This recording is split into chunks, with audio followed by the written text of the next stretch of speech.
The Unpopular Beauty. Hello, this is Elizabeth, and this is the second part of our series about the awaking beauty. If you heard the first part, you'll know that Princess Talia has woken up somewhat confused. She is a student at an ancient college, but she's not quite sure how she got there. In this episode, we will find out how she fits into her new surroundings. Ancient rules governed the conversation over dinner at Westerly College. For instance, it was forbidden to discuss the paintings on the wall or women who were not present. At least one of those diktats was being thoroughly broken that night, for the gossip on all the freshers' lips was of the princess who slept through tutorials and who called her fellow undergraduates peasants. The rector of the college stood up at the high table and declared the Latin grace, Benedictus benedicat. And just as the first course of watery soup was being served, a dark, beautiful woman, clad in long scholar's gown, strode into the hall. On her chest she wore a star glittering with diamonds. Nobody was in doubt about who she was. She headed for the high table, but was directed by one of the scouts, a servant who looked as old as the college, to sit with the other undergraduates. She picked up a bent stainless steel spoon and stared at it with disdain. When she tried the soup, she wrinkled her nose with disgust. "This is not fit for the pigs," she declared. There was many a sly grin and even a chuckle around the hall. Sally was seated at the other end of the table from Talia. A law student asked her, "You do classics with the princess, don't you?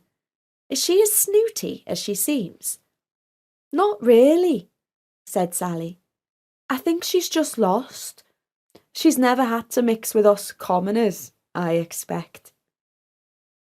But there were few people present who took so charitable a view of the princess. "Who does she think she's impressing with her diamonds?" was a typical comment among the girls. And as for the boys, most were far too shy to talk to such a stunning beauty, let alone to a princess. But Basil, who was seated opposite Her Royal Highness, or HRH, as they had already started to call her behind her back, was not afraid to speak to Talia. After all, he had already woken her with a kiss. "Princess," he said, "are you feeling less sleepy now?" Princess Talia fixed him with her blue gaze. "Is that your idea of a joke?" she asked. "No, it's a polite question." "Good, because I do not find it funny," she replied. And then she tried another spoonful of soup and spluttered it back into the bowl. She muttered, "Will somebody please cut off the wretched cook's head?" And she left the table, grabbing a piece of bread as she went. At about 3 in the morning, harp music drifted into Sally's consciousness. Next door, Talia began to sing, sweetly and sadly. It was hard to make out the words, as they sounded like they were in Old English, but she did catch "alas" and "woe." Sally gently knocked on the princess's door and heard the response from within. "You may enter." "The song is sad this time," said Sally, as she came into the richly furnished room, which was lit by a candelabra of scented wax tapers. She was sure that candles must be an illegal fire risk. Even toasters were banned. "That is because I am sad," replied the princess, now resting her head against her harp. "Will you tell me why?" asked Sally. "I miss my parents." "Where are they?" Dead. Oh, I see. I'm sorry, said Sally, and she asked if the princess wanted to tell her more about it. It is not a secret, said Talia. I looked it up in the library. They died of the sleeping sickness, and I myself have slept for around 1,000 years. Now, strange to say, I am not tired, and so I sit and play music. I hope that I am not disturbing you. But Sally did feel disturbed, spookily disturbed. She shivered. That's not funny, she said. You shouldn't joke about your parents being dead. It is no joke, said the princess. I read it in a story. And when Sally went back to her room, she could not sleep, not because of the music, but because she could not forget the creepy conversation. Next time somebody asked her what Princess Talia was really like, she replied, "Strange." Basil was Talia's tutorial partner. He said that she wrote her essays in a beautiful manuscript hand, and when their tutor asked her a question, she replied the first time in ancient Greek, before switching to Latin, and finally English. PJ's in love with her, he joked. PJ was their tutor, and although he was not in love with her, he was in awe of his new scholar's beauty and brilliance. In fact, he hardly paid any attention to Basil during the tutorial. Afterwards, when Basil asked her how she had learned to speak Latin and ancient Greek fluently, she shrugged her shoulders and said, "Why? I have the gift of languages. I read all of Homer when I was 8 years old." At the end of the first week of term, Sally received a visit in her room from her royal neighbour. Talia's gaze passed over the unmade bed with an old teddy lying on the pillow, the headphones, the illegal toaster, the lipstick-stained teacups, the books piled on the floor, and the clothes lingering in heaps. "I see your scout has not been to clean up," she commented, and Sally explained that she came later in the morning to allow her to sleep until 10 o'clock. "I have a letter from my godmother," went on the princess. "She says I must use this card and a secret code to obtain money. Do you understand this thing?" And she showed her a black plastic bank card. "Sure," said Sally. "You stick it in the hole in the wall." And when Talia looked baffled, she offered to come with her to the bank and show her how to use it. As they stepped out of the college, a bicycle shot by. "Whoa!" said Talia, quite alarmed. "I know, they aren't supposed to ride on this street," said Sally. "Look, a policeman stopping him." The narrow street was busy, as always, with people walking up and down, their footsteps and conversations echoing around the ancient stones. At the end, they turned onto the shopping street with its rumbling of traffic. Talia tugged on Sally's sleeve. "I can't go on," she said. "This quest is too frightening for me." And she turned back to the college. Sally wondered if the princess was suffering from something like agoraphobia. Later, in the junior common room, a small group of students were discussing the subject of Princess Talia, not for the first time, while lounging with cups of cocoa. "She's putting on an act to seek attention," said Jenny, who was a scraggy English lit student. Matt, on whose shoulder Jenny was resting her head, asked, "She's Princess of where, did you say?" But nobody knew where Talia was from. Jenny suggested, "In all probability, she's from Essex." They did not realise that Princess Talia was in the room, and had overheard their conversation.